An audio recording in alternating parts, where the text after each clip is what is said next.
So today I'm going to be showing you guys a comparison between not all of them, obviously, but probably the most popular types of handcuffs out there. Now, real quick, these are Smith & Wesson Model 300 hinged handcuffs in the blued finish. I have Asp Ultra hinged handcuffs, and then these are a knockoff of the Smith & Wesson Model 100 chain handcuffs. Because I do not like chain cuffs, I'm not going to spend $30 on a pair of cuffs that I'm never going to use specifically for a video. But these are some knockoff chain cuffs that are real cuffs that I got when I was a child off of Amazon. I remember ordering them. They were like 12 bucks, and I believe that they were made by MTech USA back in the day, but I'm not sure. There's no markings on them. So firstly, we're going to start with chain and talk about these real quick.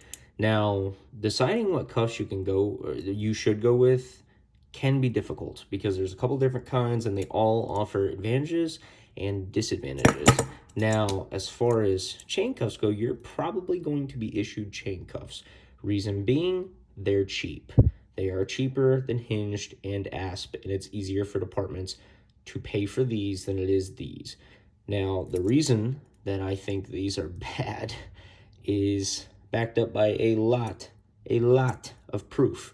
So, number one, when you go to handcuff somebody, if you get the cuff on them, okay, you can see these are shitty so they don't go all the way around, right? This one just kind of does its own thing. So if they're fighting with you, it's spinning, it's going all over the place. It might be like this, and you're trying to get it on their wrist, and you cannot, okay? So that's one of the reasons, because it's harder to cuff people when they're fighting or just in general. So it can take longer to cuff individuals because of them spinning. Now, another annoyance with these is this. They are annoying. They are loud. The chain, even like this, makes noise. Now, in some pouches, they won't do that. In other pouches, they most certainly will. Now, another downside is taking them off. Okay, most of the time, you're going to cuff people like this because that's easier. You're probably not going to cuff them like this because that's harder. Okay, so you cuff them like this and you go to take them off. You got one keyhole on top and one on the bottom. So at some point, they're going to have to raise their arm, or you're going to have to go beneath them and uncuff them. It's just stupid and annoying. Another thing is the double locking, okay? The double locking is right here. This is pretty traditional double locking, and this is also very hard and annoying, especially in a stressful situation. So they're just not good. They do have a couple pros, though. And there's only two pros to this, in my opinion. Number one, weight. They are light. So if weight is for some reason, insane concern for you, these are significantly lighter, and they are cheaper. But the next biggest pro, I guess, is handcuffing bigger individuals. Since they have this chain, they are typically longer than most handcuffs, as you can see here. So they're going to be easier. It's going to be easier to cuff fatter or more muscular individuals. Those types of individuals, it's hard for them to get their hands behind their back. So that's chain cuffs in a nutshell. Next, we'll go over the Smith & Wesson Model 300 hinge cuffs. These are my first cuffs that I actually used. Now, they have a couple pros. Number one, okay, when you go to cuff somebody, you can cuff them like this, okay? Or if you get one on, right, the other one is right there. It doesn't do that spinning shit, all right? So you don't have to worry about that. Number two, the keyholes will both be facing up, unless for some reason you cuff them like this, which is much harder to do and weirder to do. There are certain techniques that you do this with, but most of which are going to be like this. Next is double locking. Here's the double lock, and it is on both sides. So that is most certainly a plus. Now, the cons to these is they are slightly more expensive.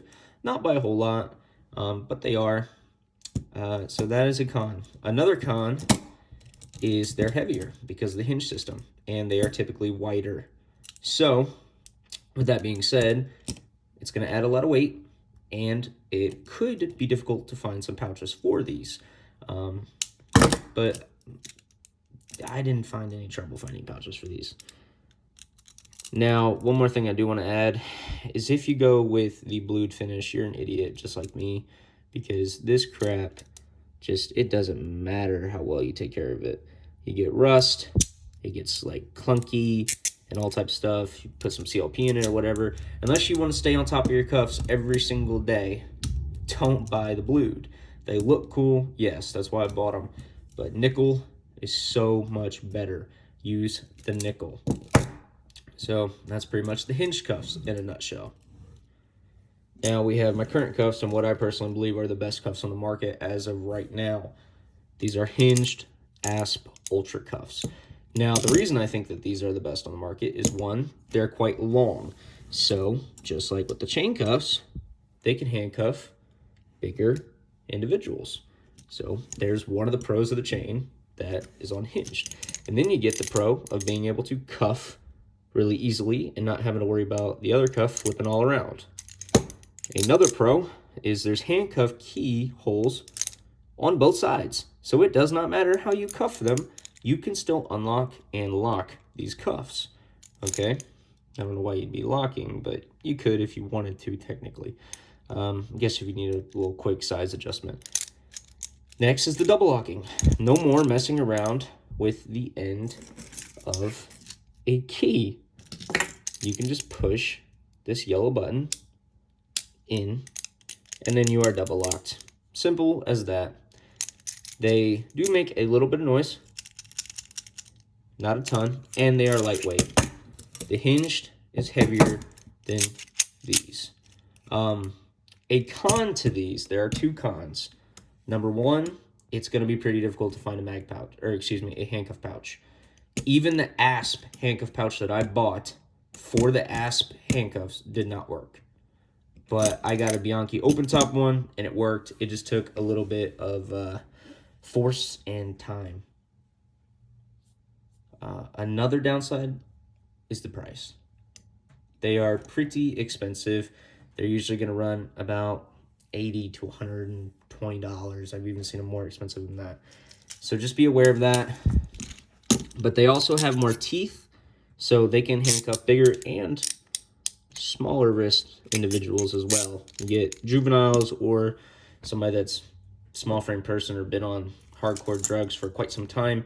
They're going to be pretty small and can cause some difficulties when cuffing with traditional cuffs. So that is kind of the Asp handcuffs in a nutshell. Just in case you're wondering, this is a Zak Tool Handcuff Key. This is pretty universal. Most people use these. Most people like them and know of them. These work on all three of these cuffs. So this is a Smith & Wesson handcuff key, and this works on all three of these cuffs. And this is an off-brand handcuff key, and this does not work on all three of these cuffs. So that's just something to be aware of. But anyways, guys, that is the three main types of handcuffs in a nutshell. There's a little bit more to some of these, yes, I know, but that kind of gives you a quick little rundown of pros and cons and maybe help you make some decisions. If you don't want to spend what these are worth, I'd go with the Hinged. If for some reason you have to use chain cuffs, go with Smith & Wesson M&P lever lock handcuffs, because that's going to make the double locking easy because it's a little lever and you just push the lever. Other than that, they don't really offer too much. They're still kind of shitty, just like traditional chain cuffs are. So yeah, anyways, guys, hope you guys enjoyed the video, learned something, and maybe made you think a little bit about choosing handcuffs.